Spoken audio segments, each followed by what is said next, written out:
السلام علیکم۔ میں حیران تھا کہ یہ کون عورتیں ہیں اور میرے ارد گرد بیٹھی آخر کیوں رو رہی ہیں۔ میں نہیں جانتا تھا کہ یہ کون عورتیں ہیں اور کیوں میری آنکھیں بند تھیں۔ میں اندھیرے کے سوا کچھ نہیں دیکھ پا رہا تھا۔ میں نے چاہا کہ آنکھیں کھولوں اور دیکھوں آخر کیا معاملہ ہے، مگر یہ کیا، میں چاہنے کے باوجود آنکھیں نہ کھول سکا۔ اف میرے خدا، میں اپنے جسم کے کسی حصے کو بھی حرکت نہیں دے سکتا تھا۔ اچانک میرے کانوں میں میری ماں کی آواز پڑی، جو میرا نام لے کر بین کر کے رو رہی تھی، جیسے کسی میت پر بین کیا جاتا ہے۔ میری چھوٹی بہن بھی میرے سرانے کھڑی رو رہی تھی۔ شاید وہ لوگ مجھے مردہ سمجھ رہے تھے، حالانکہ میں زندہ تھا، مگر اپنی زندگی کو ثابت کرنے کے لیے کچھ کر نہیں پا رہا تھا۔ میں نے چیخنا چاہا تاکہ لوگوں کی غلط فہمی دور ہو سکے اور سب کو معلوم ہو جائے کہ میں زندہ ہوں، مرا نہیں ہوں، مگر تمام تر کوششوں کے باوجود میں ایک ہلکی سی آہ تک نہ بھر سکا، اپنے ہونٹ تک نہ ہلا سکا۔ اس وقت میری حالت ایسی تھی کہ میں سن سکتا تھا، دیکھ سکتا تھا، لیکن بول نہیں سکتا تھا۔ میں نے دل میں خیال آیا کہ کہیں میں واقعی تو نہیں مر گیا۔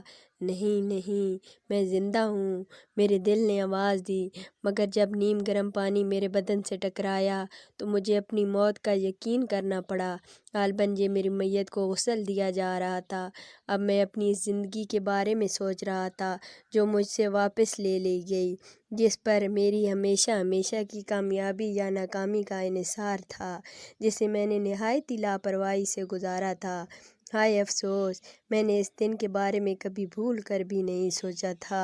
آج اپنے اس سفر کے لیے میں اپنے پاس کوئی سامان سفر نہیں پا رہا تھا۔ کاش میں نے آج کے لیے کوئی سامان ہی جمع کر رکھا ہوتا۔ کاش میں نے آج کے لیے کوئی سامان ہی جمع کر رکھا ہوتا۔ غسل کے بعد مجھے کفن دیا گیا اور جب میرا جنازہ گھر سے نکل رہا تھا تو میری ماں کی آہ و بکا ہر کسی کا دل چیر رہی تھی۔ میں سوچ رہا تھا، آج وہ ماں میرے لیے سراپا غم ہے، جسے میں نے اپنی پوری زندگی میں کبھی کوئی سکھ کا سانس اور کوئی خوشی نہیں دی، بلکہ اپنی منمانیاں کر کے اس کا خون ہی جلایا تھا۔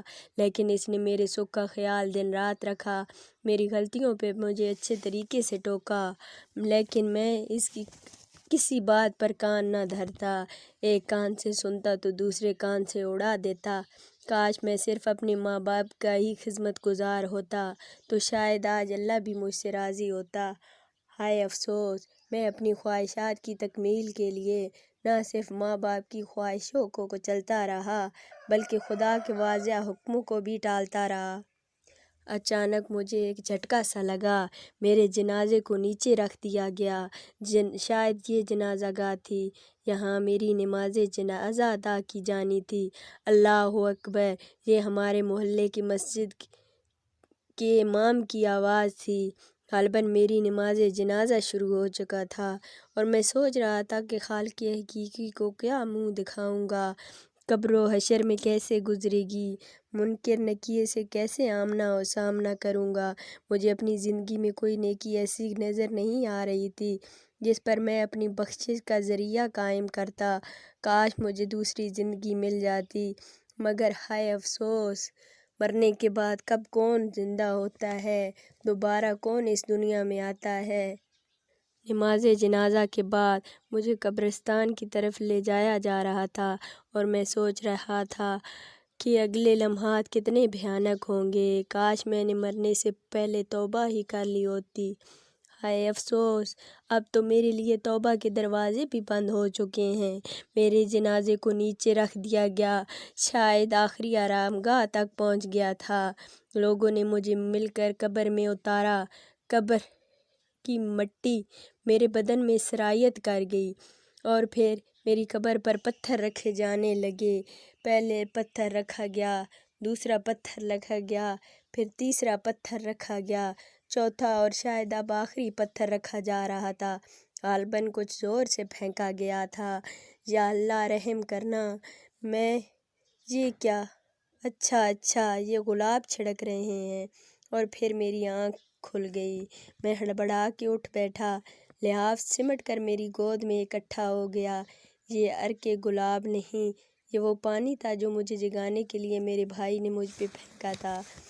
کمرے کی تاریکی کا راز تھا۔ قریبی مسجد سے اذان فجر کی آواز بلند ہو رہی تھی۔ مجھے ایسا لگ رہا تھا جیسے میں واقعی مرنے کے بعد دوبارہ زندہ ہوا ہوں۔ میری خوشی کی کوئی انتہا نہ رہی، جیسے مجھے نئی زندگی مل گئی، جیسے میں دوبارہ سے زندہ ہوا ہوں۔ یہ خواب نہیں، میری اصلاح تھی۔ میرے سینے میں خوشیوں کا ٹھاٹھے مارتا سمندر تھا۔ لگتا ہے جیسے اللہ تعالیٰ نے مجھے مرنے کے